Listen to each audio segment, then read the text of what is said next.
แม่เหมียวน้อยเป็นไรกันลูกและอ้อนจังเลยอ้อนร้องอ้อนหลวงปู่จังเลยน้องเดียวน้องเดียวน้องฝนน้องฟ้าเป็นไงลูกหิวแล้วหลวงปู่กลับมาแล้วครับหลวงปู่กลับมาแล้วหลวงปู่กลับแล้วปู่เล่นหลวงปู่เนาะหลวงปู่กลับแล้วเนาะปู่ให้อาหารกินลงเนื้อหิวลูกเนาะหิวเนาะเช้าก่อนลงไปหลวงปู่ให้แล้วเลยเนาะแต่เด็กก็หิวบ่อยก็เลยร้องหากันใหญ่เลยโอ้หิวแล้วนะหิวเนาะหลวงปู่ไปหาหมอมาลูกเนาะกลับมาแล้วเนาะโอ้หิวกินใหญ่เลยจุบจับกินลูกเนาะกินแล้วลูกเนาะกินแล้วกินดีๆไม่ต้องแกล้งแย่งกันน้องเดียวนักเลงแล้วเหรอ กินแล้วตบหัวพี่ด้วยป้องกันกลัวพี่แย่งแล้วหรอกินดีๆแล้วนะกินดีๆลูกนะกินอิ่มนะอิ่มน้องกูปิดกรงก่อนนะกูไปดูน้องๆในบ้านก่อนเด้อไม่ใช่น้องพี่ไปดูพี่ๆในบ้านใหญ่ก่อนเนาะตั้งแต่เช้าแล้วไม่ได้ถ่ายคลิปให้ดูเลยเนาะจะเดี๋ยวกินแล้วอิ่มแล้วขึ้นบนแล้วพี่น้องสองน้องฟ้ายังไม่กินไม่อิ่มเลยกินต่อกันพี่ลูกกินให้อิ่มด้วยนะไปแล้วปู่ไปดูน้องเพื่อพี่ในบ้านก่อนนะเข้ามาบ้านนี้บ้านนี้ดูแม่ลูก5นี่แม่ลูก5อยู่กันยังไงดีลูกอยู่กันสบายดีไหมแม่ลูก5ดูแลลูกดีลูกเนาะลูกแข็งแรงดีลูกวิ่งเล่นกระโดดโลดเต้นได้คือข้างบนก็ได้คือข้างบนนี่นอนข้างบนนี่ก็มีนี่นอนในนี้ก็มีอยู่นี่ก็มี1เหมียวอันนี้เดี๋ยวท่านนี้1เหมียวเดี๋ยวท่านนี้3เหมียวโอ้แม่อยู่ตรงนี้แม่พาลูกน้อยปะโดยจุ๊บแม่เดินพาลูกน้อยแล้วไปพาลูกน้อยตรงนั้นแล้วอยู่ดีมีสุขลูกเลยมาบ้านนี้ที่บ้านนี้ใครเอ่ยน้องขนุน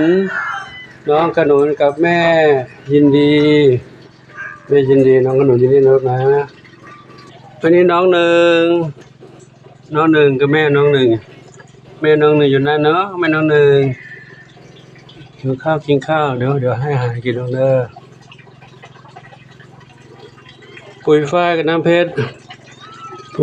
ขึ้นอยู่บนนั้นแล้วขึ้นอยู่บนนั้นเลยเหรอขึ้นอยู่บนนั้นก่อนเนาะเข้ามาบ้านนี้อยู่ดีกันไหมดีกันไหมลูกหลวงปู่กันใหญ่เลยน้องหนึ่งเดียวส้มขาวเล็กมีสุกชอบผักกา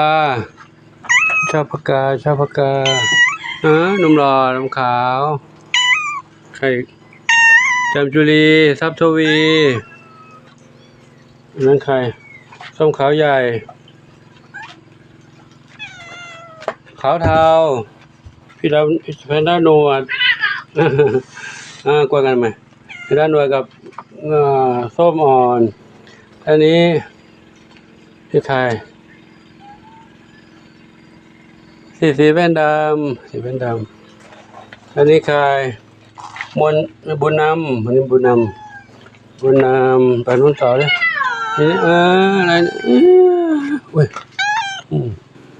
นี่ใครเอ่ยอันนี้เพชรดำน้อยกินหาอยู่สีสุดา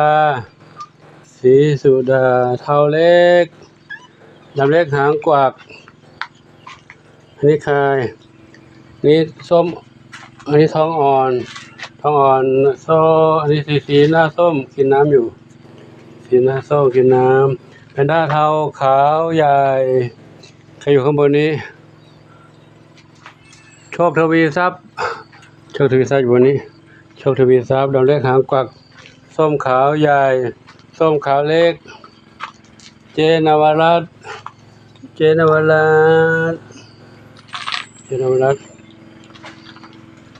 ไหนครบแล้วเนาะถ่ายกันครบแล้วท ทักทายกันครบแล้วเดี๋ยวไปดูบ้านโน้นบ้างเนาะ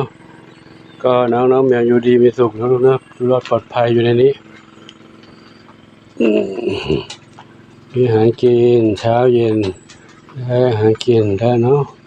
นี่ปลอดภัยแล้วอันนี้น้อง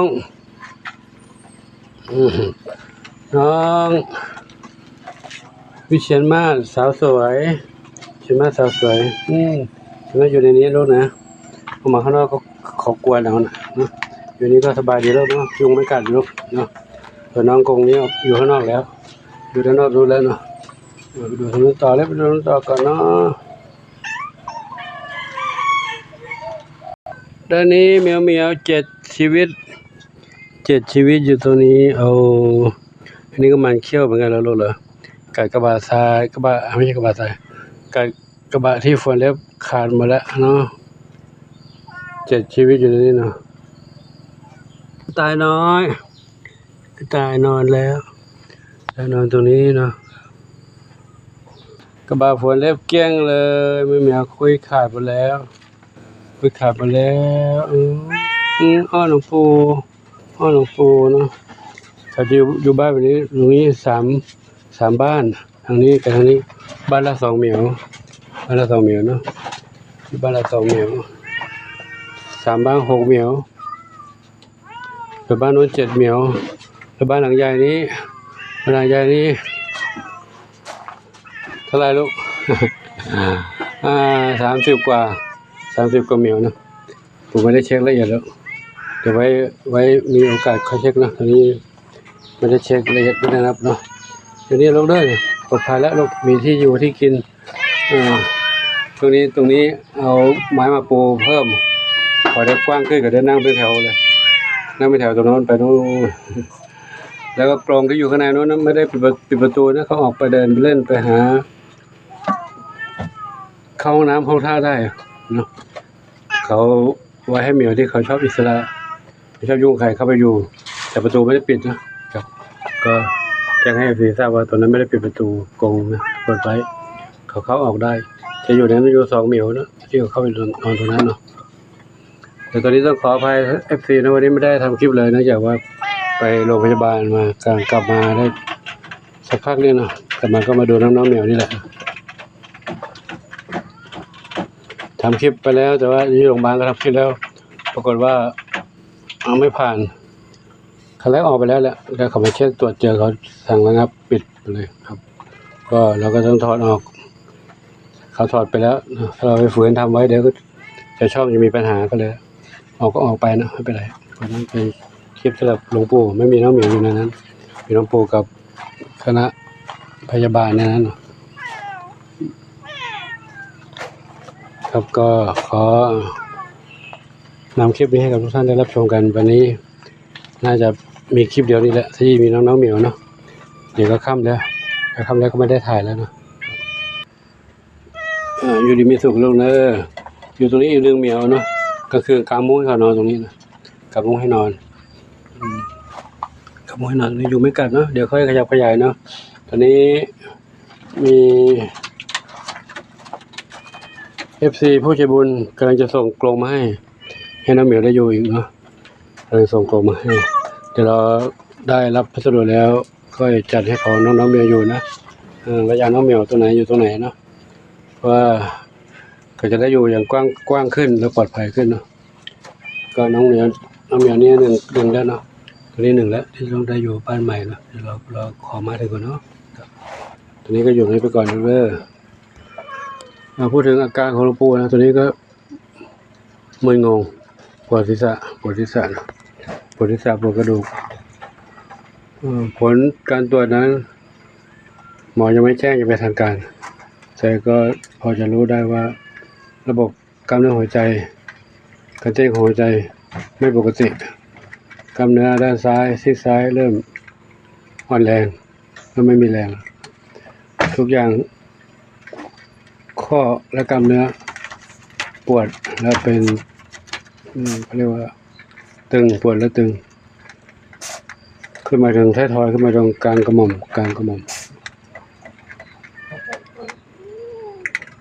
หมอก็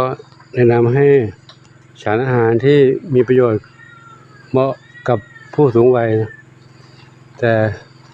ก็คงจะทำยากอยู่นะพอเรารับบิณฑบาตมาก็ไม่ได้มีอาหารอะไรที่เป็นสำหรับผู้สูงอายุเลยนะส่วนมากจะเป็นขนมหวานอาหารน้ำเต้าหู้ปลาท่องโกอะไรพวกนี้นะนอกจากว่าเราซื้อมาทำฉันเองซื้อมาเฉพาะของเราสั่งร้านที่เขาทำเฉพาะของเราแต่สั่งมาก็ยังไม่มีการควบคุมเท่าไหร่เพราะอาหารเขาปรุงตามสูตรของทางร้านแต่เราทำเองเช่นอาหารที่เหมาะกับผู้สูงอายุก็ทำเองก็จะไม่ต้องปรุงอะไรใส่สารอะไรมากมายนักนะก็ให้ได้สารอาหารที่เกี่ยวกับสุขภาพเราก็จะอยู่ได้นะส่วนการทำงานที่นี้คุณปู่เขาก็ให้ลดงานหนักลงไปนะตอนนี้ก็ได้โยมไก่ไปช่วยดูแลเรื่องความสะอาดเรื่องสถานที่บ้านอยู่ของน้องเหมียวแล้วจัดการเรื่องอาหารการกินน้ำท่าแล้วก็กระบะทรายดูแลเรื่องนี้ครับก็ทำให้หลวงปู่ได้เบาแรงลงไปแต่ก็มีงานอื่นที่จะต้องทำอยู่หลายอย่างอยู่แต่ก็จ้างเขาก็ต้องใช้ปัจจัยนะแต่ตอนนี้ปัจจัยก็ไม่รู้จะหาจากที่ไหนได้เนาะก็ต้องอาศัย FC นี่แหละและ FC ผู้เมตตาเนาะถ้ามี FC ก็คงจะอยู่ไม่ได้กันครับสิ่งที่ต้องใช้จ่ายในวัดซึ่งวัดเราเป็นวัดที่อยู่ชนบทบ้านป่านะไม่มีญาติธรรมที่เข้ามาอุปถัมภ์อุปถากมากนักเหมือนกับวัดอื่นๆที่มีมากมายเหลือใช้ส่วนเวลานี้จะหาแต่ละครั้งก็ยากจะเป็นค่าใช้จ่ายต่างๆค่าน้ำค่าไฟค่าซ่อมบำรุงต่างๆแล้วก็ค่ากินค่าอยู่เรื่องอาคารสถานที่จะอยู่ใต้ต้นไม้ก็มีปัญหาเยอะอยู่เนาะกิ่งไม้ตกใส่บ้างหลังคาบ้างรั่วบ้างอะไรบ้างเนาะฝนสาดบ้างอะไรบ้างก็ค่อยดูค่อยแลก็ทำไปถ้ามีก็ต่อเติมทำปรับปรุงซ่อมบำรุงได้เลยถ้ามีปัจจัยนะถ้าไม่มีก็ต้องรอไปรอมารออยู่กับโน่นตรงนี้ไปนะเดี๋ยวกันรถนะเดี๋ยวกำลังมาเด้อเดี๋ยวกำลังมาโยมไก่กำลังให้ทำรถอยู่เนาะเนาะปั๊บ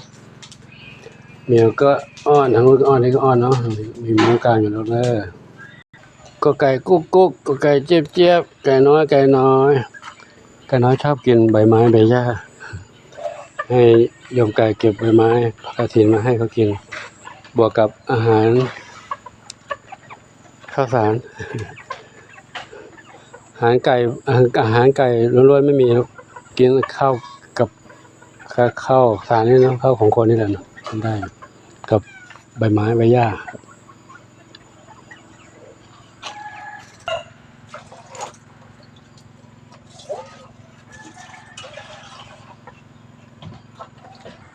มาน้อยเป็นไงบ้างลูกสบายดีเนาะมาน้อยสบายดีกระโดดรถเต้นปีนป่ายได้สบายครับน้ำตาลขาวน้ำตาลขาว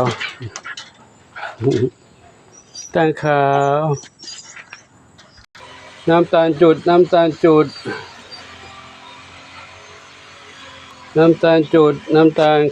วน้ำตาลเข้มน้ำตาลเข้มน้ำตาลข